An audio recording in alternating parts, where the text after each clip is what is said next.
"Get out of here!" The shout cracked across the courthouse steps like a gavel slammed in rage. It wasn't procedure. It wasn't protocol. It was prejudice, delivered loud enough for every bystander, every phone camera, every whispering witness to hear. And before the echo faded, his hand struck.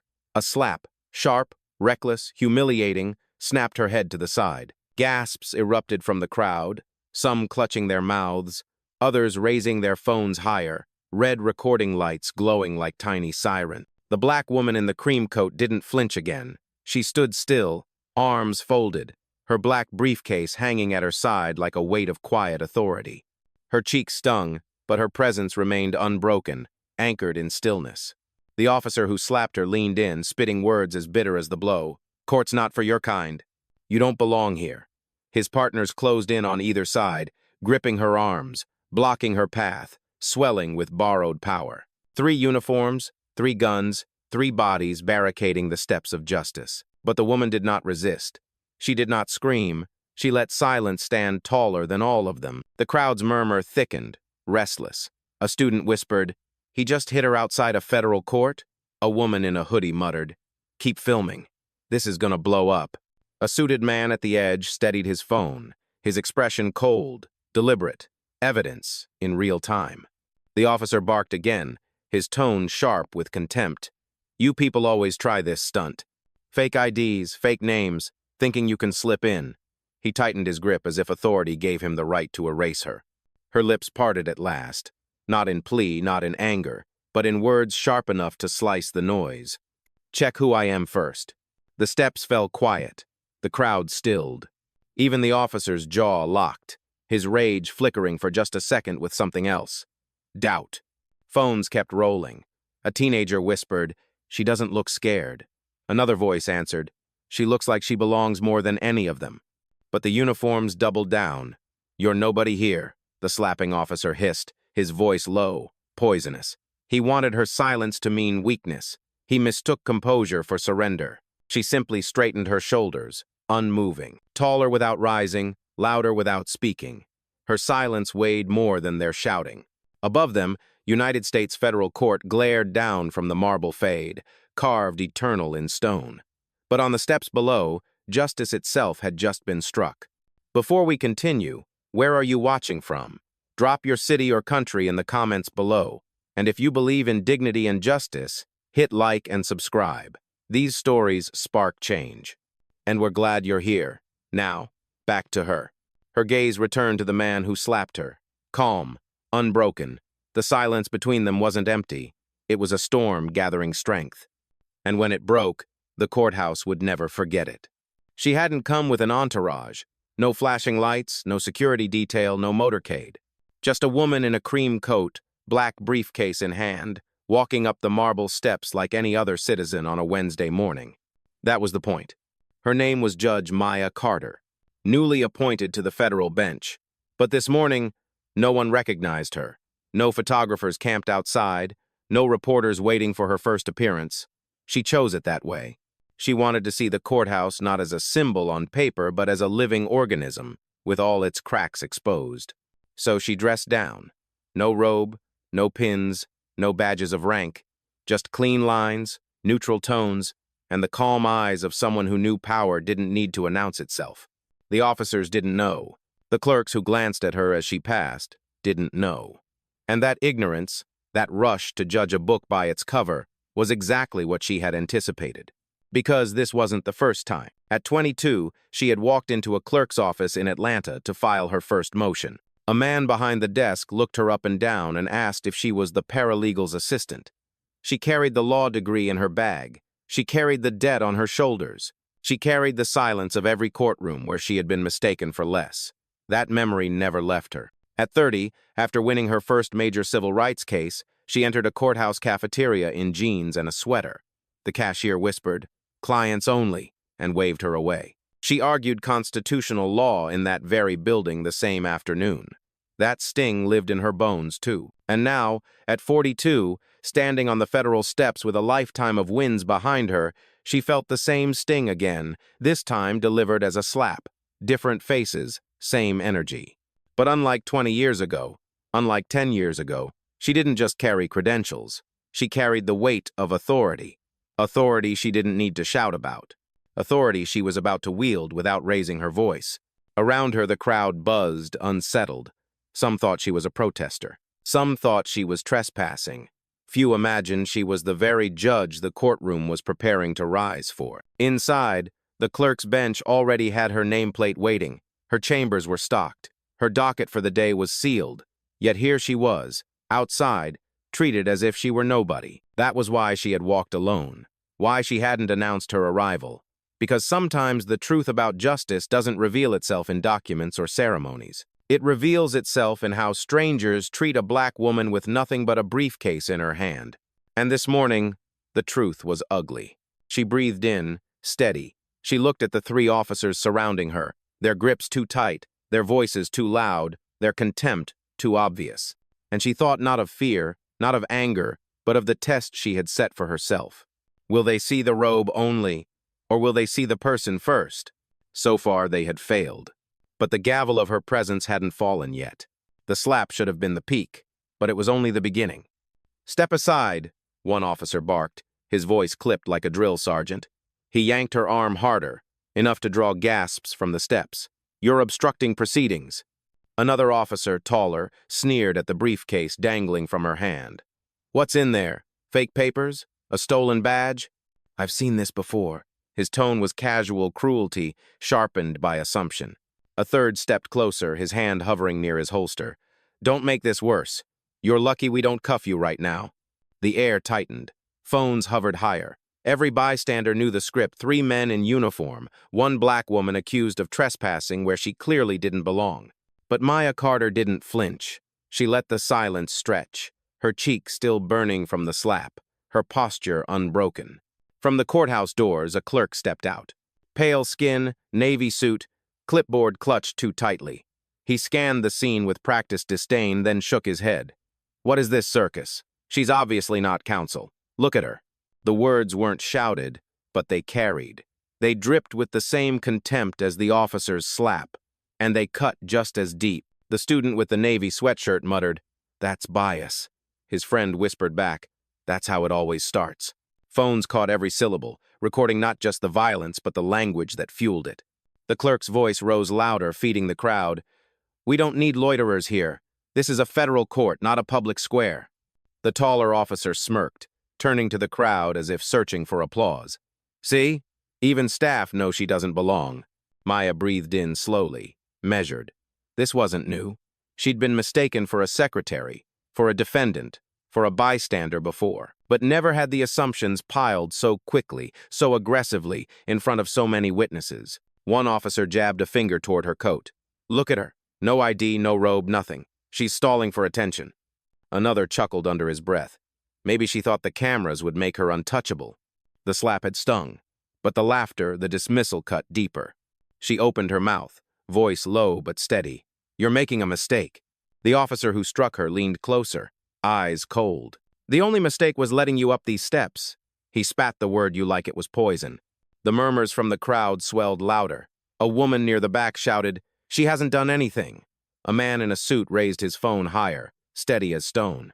The hum of outrage thickened, like static before a storm. The clerk scoffed, adjusting his glasses.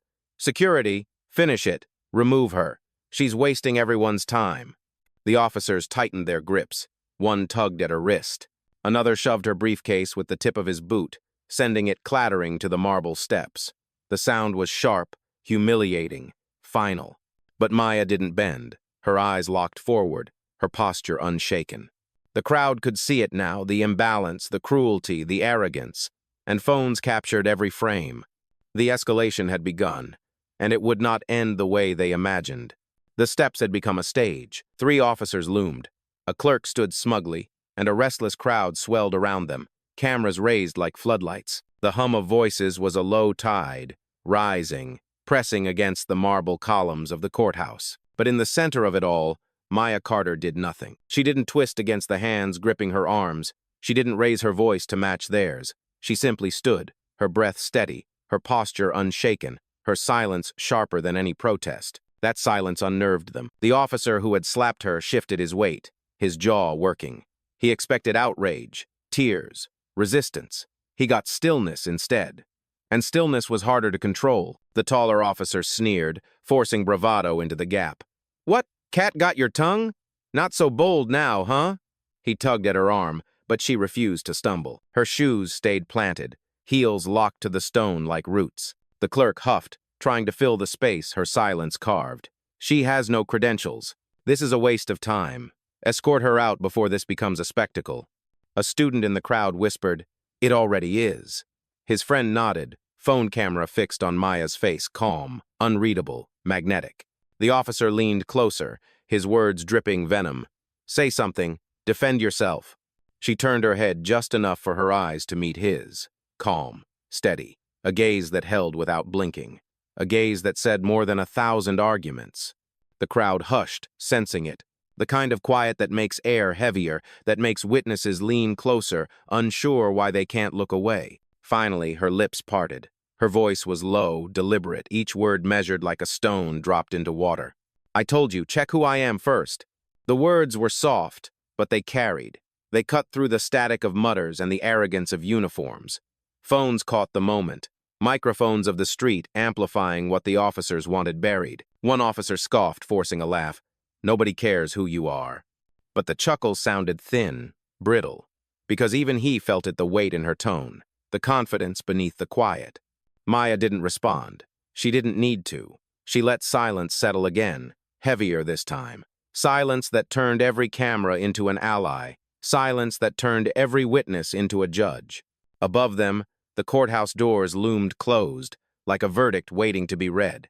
The marble pillars cast long shadows over the scene, framing her not as a trespasser but as something else, something larger. And the crowd began to feel it. The shift, the imbalance tilting.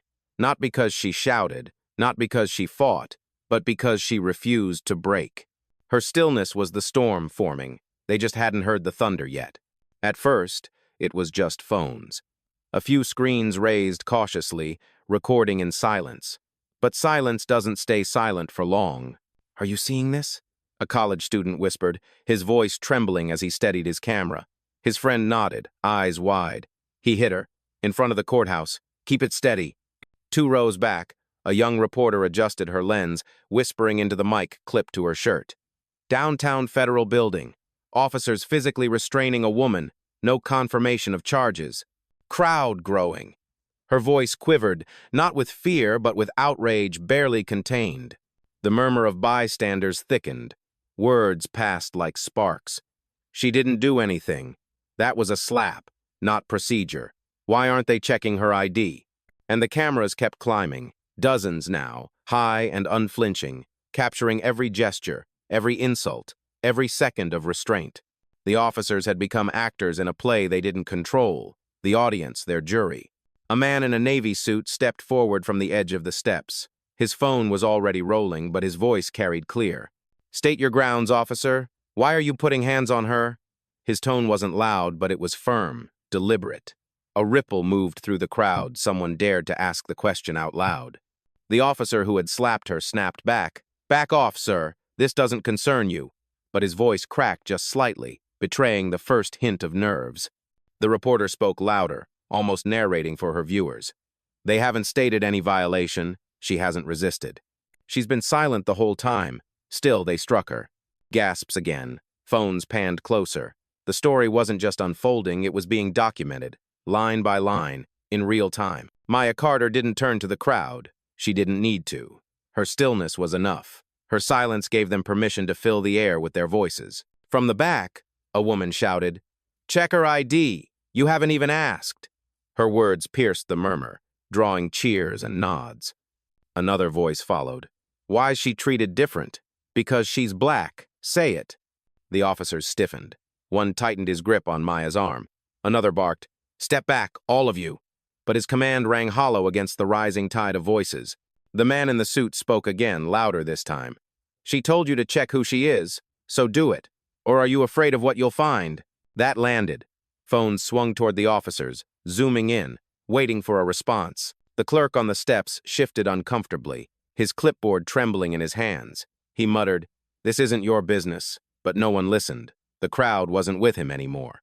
Maya stood unshaken, eyes steady, her silence a mirror that forced everyone else to speak louder, clearer, and speak they did. The crowd was no longer passive. They were witnesses now, judges in their own right, and the officers, once so certain of their stage, suddenly looked smaller under the glare of 100 recording eyes. The noise on the steps drew attention from inside. The courthouse doors creaked open, and a man emerged, mid-50s, gray suit, silver badge clipped to his breast pocket. His nameplate read Robert Ellis, court administrator. The kind of man who carried himself like bureaucracy made him bulletproof. He scanned the scene with narrowed eyes, lips pressed thin. Then his voice cut across the crowd. "What is the meaning of this disruption?" The officers straightened, almost relieved. One pointed at Maya. "Unauthorized individual, sir, refusing to leave." Ellis's gaze landed on her. He didn't see the poise in her stance, the gravity in her silence. He saw only a black woman on the steps, and his words came swift, like a practiced script. "She doesn't belong here. Remove her immediately." Gasps rippled. Phones zoomed closer. The man in the navy suit muttered, "He didn't even ask her name." The reporter's mic caught every word. Maya's cheek still burned, but her eyes didn't flicker. She kept her silence, letting him dig deeper. Ellis stepped closer, voice louder now, broadcasting for the crowd. "This is a federal institution. We don't tolerate imposters or theatrics.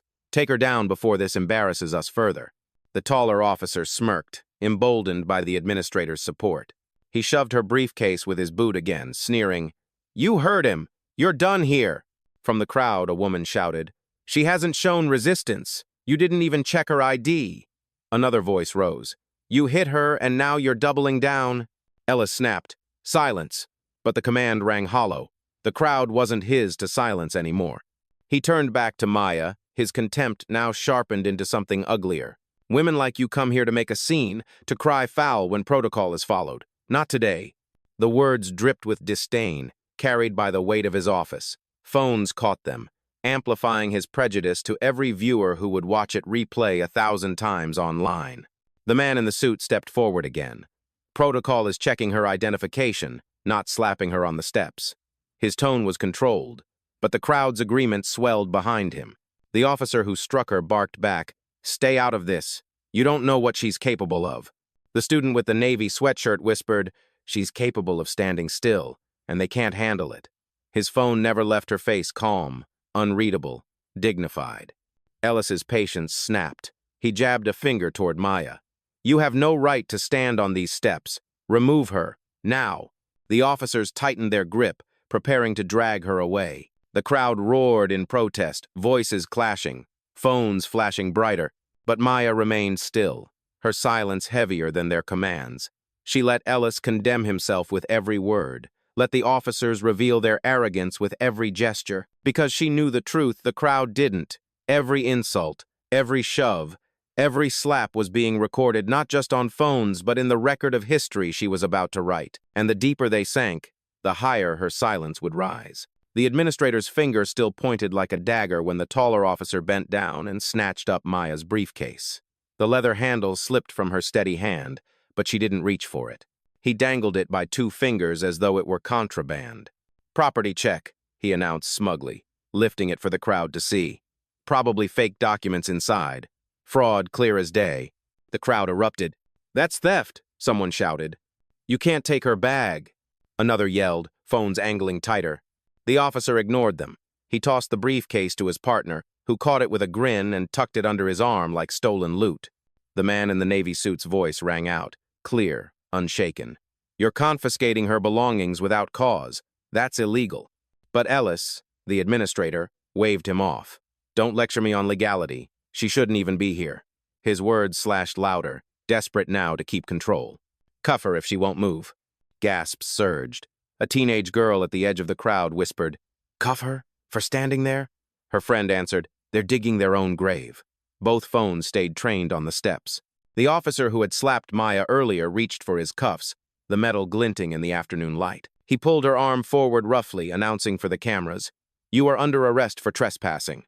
"On what grounds?" the reporter shouted over him, her voice shaking with outrage. "She hasn't resisted. She hasn't been read rights. What's the charge?" The officer scowled, yanking harder. Grounds are simple, she doesn't belong. That phrase again, doesn't belong, cut through the air like a curse. The crowd's murmur broke into open protest. This is racism. You're abusing power. Check her ID, damn it. But the officers didn't stop. The one gripping the cuffs shoved her shoulder, forcing her body toward the stone railing. The briefcase sat hostage under his partner's arm. Ellis stood with his clipboard raised like an execution order, repeating, "Remove her, now." And still, Maya Carter didn't struggle. She let them drag her half-step, let the cuffs hang inches from her wrists, let her silence stretch further than their shouts. Her cheek still glowed from the slap. Her dignity still anchored her spine. Her stillness was a mirror, reflecting their ugliness in real time. The crowd's voices roared louder, no longer whispers but chants. Phones multiplied, a forest of witnesses locked on the unfolding disgrace. The officer snapped the cuffs open with a metallic click. The sound rang out across the steps like a warning bell. He smirked, leaning close to her ear. This ends now. But he was wrong, because the end wasn't hers. The end was theirs, and the entire courthouse was about to see it. The cuffs hovered an inch from her wrists, metal glinting under the gray sky. The officer's smirk widened, certain he had the final word. But Maya Carter moved first. Not her arms, not her body, just her hand sliding slowly into her coat pocket, calm, deliberate. The officers stiffened. "Don't move," one barked, jerking her arm higher. Phones zoomed closer. The crowd gasped, expecting chaos. Instead, Maya drew out a slim black phone. No flinch, no rush. She tapped the screen once and lifted it to her ear. Her voice, low and steady, threaded through the chaos. "Activate Protocol Justice 1." The words landed like a code the crowd didn't understand but instinctively knew carried weight. On the other end, a voice answered immediately. Crisp. Professional. Confirmed, Judge Carter. Timestamp logged. Systems are live. The crowd rippled. Judge Carter? Heads turned. Whispers hissed through the air. The officers faltered, their grips tightening but their certainty cracking. "What did she say?" one muttered. The officer with the cuffs sneered louder, trying to drown the doubt. "Don't listen to her games. She's stalling." But Maya didn't look at him. She kept her gaze forward, her tone even. "Document every word, every action. Full escalation log." "Understood," the voice replied, calm as law itself. "Recording now. Authority chain confirmed." Tizer.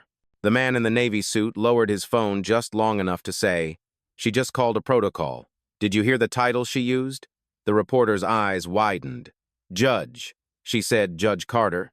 Gasps erupted louder than before. Phones tilted, capturing not just the scene but the officers' faces, as realization began to shadow their arrogance. The officer clutching her briefcase shifted uneasily, his grip loosening. "Judge? No, that can't be real." Maya turned her head slowly, locking eyes with him. Her voice was calm, but her words cut deep. "You've taken property that belongs to a federal judge." The crowd erupted. Shouts collided. "She's a judge?" "They assaulted a judge." "Play that back," she said it clear. The administrator, Ellis, sputtered, clutching his clipboard tighter. "Don't be ridiculous. She's bluffing. There's no—" But Maya raised her phone again. "Confirmed designation," she said evenly. The voice on the line responded, clear enough for the nearest cameras to pick up. "Federal Judge Maya Carter, sworn into the District Court of Appeals, effective last week. Authority verified." Ellis froze. His lips parted, but no words came out. The officers froze too, their hands still clamped on her arms, their eyes darting toward the cameras capturing every syllable. The man in the suit spoke again, this time with awe. "She told you to check who she was."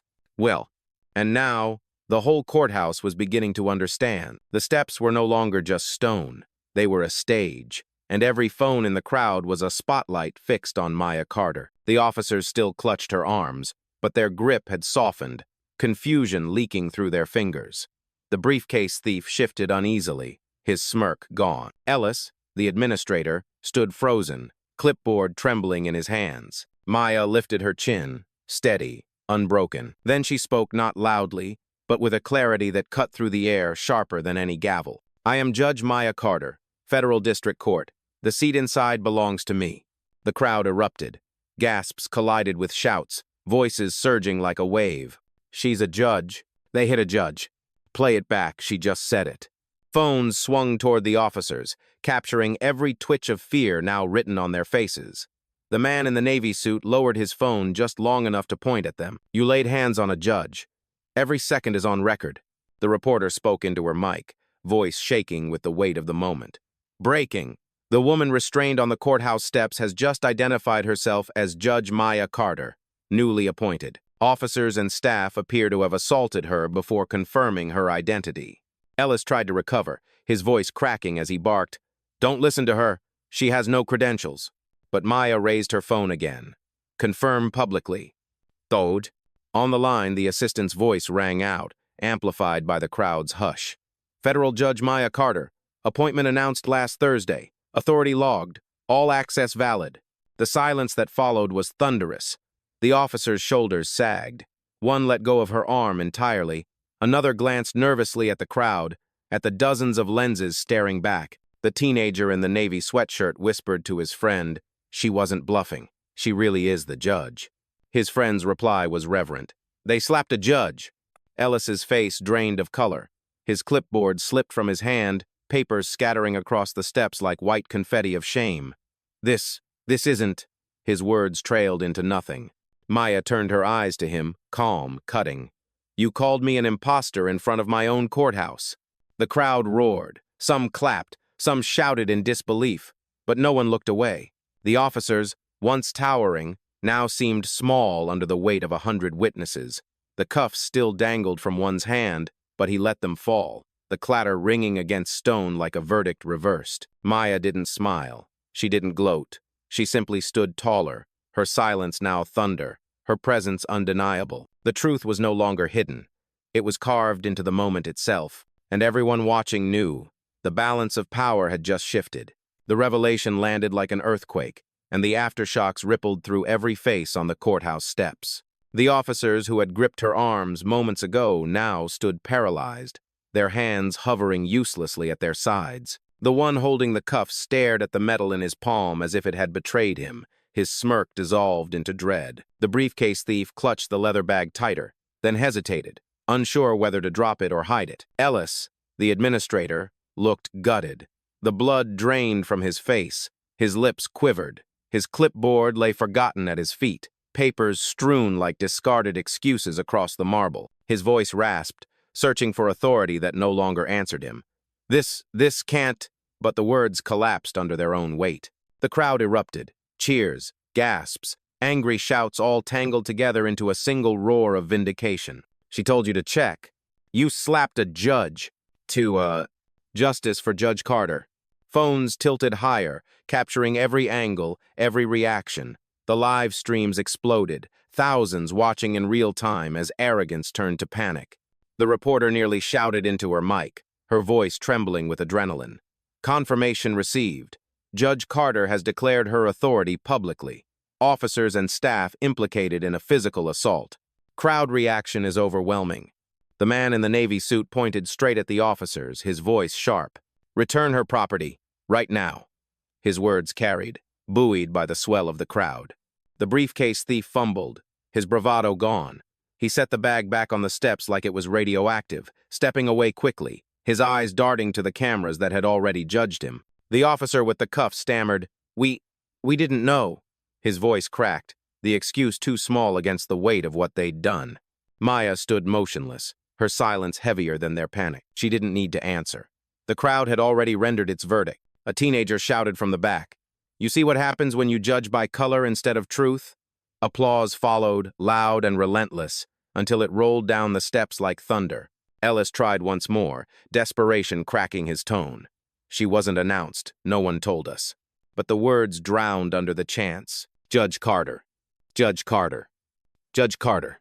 Shriek out. The officers looked around, trapped not by cuffs but by the hundreds of lenses recording their shame. Sweat traced their temples. Their badges, once symbols of authority, now gleamed like stains under the Sunday. And still, Maya didn't raise her voice, didn't gloat, didn't flinch. She stood taller, anchored in the storm, the eye of justice itself. The collapse wasn't hers, it was theirs, and the world was watching every second of it. The chants still echoed when Maya finally moved. One step forward, calm, unhurried. Each heel strike against marble louder than the shouting that had filled the air minutes before. The officers flinched as she closed the distance, their shoulders hunched, their eyes refusing to meet hers. The crowd parted slightly, phones tilted higher, capturing the exact moment silence turned to judgment. Maya lifted her phone once more, her voice carried, firm and deliberate. Effective, immediately suspend the 3 officers who restrained me on these steps. On the other end, her assistant didn't hesitate. Order logged, badges deactivated in the system, command confirmed. The officers blanched. One instinctively reached for his radio, only to hear static access already revoked. Another fumbled for his ID badge, staring in disbelief as the security chip blinked red. The crowd gasped, then roared. "She fired them!" Someone shouted, "Right here, right now!" Applause swelled, raw and electric, echoing off the courthouse walls. Maya turned her gaze toward Ellis, the administrator. His lips trembled, sweat glistening on his brow. He clutched the empty air where his clipboard had fallen. She spoke again, calm but merciless. "As for Administrator, Ellis, escort him inside. His suspension is immediate pending review." The words fell like stone. The man in the Navy suit stepped forward, signaling to courthouse staff who had gathered near the doors. 2 clerks, pale and shaken, reluctantly moved to flank Ellis. "No, you can't," Ellis stammered, voice breaking. "You have no authority to—" Maya's eyes cut through him. "I have every authority, and you proved why it must be used." The clerks took him by the arms, his protests scattered weakly against the chants rising again from the crowd. "Justice! Justice!" The reporter's voice carried over her mic, breathless with disbelief. "Judge Carter has just suspended 3 officers and a senior court administrator on the very steps of the federal building. The crowd is erupting. This is unprecedented." The officer who had slapped her finally spoke, voice quivering. "We didn't know." Maya faced him squarely, her tone a final verdict. "You didn't want to know." The words struck harder than any gavel. The officer lowered his head, shame burning into his skin. The teenager in the Navy sweatshirt shouted, "That's justice!" His friend lifted their phone higher, tears brimming. Around them, applause thundered, rolling like a tide that could not be stopped. Maya didn't raise her hands to quiet them. She let the sound swell, not for her, but for what it meant. The truth had been seen, and dignity had prevailed. The officers' badges now meant nothing. Ellis's title dissolved into disgrace. And the courthouse steps, once stained by humiliation, had become the stage of reckoning. Maya Carter stood at the center, unshaken, unbowed, delivering judgment without needing to shout. The marble doors opened at last, groaning under their weight. Beyond them, the courtroom waited rows of benches polished by decades of trials, a chamber hushed in anticipation, the judge's bench towering above it all.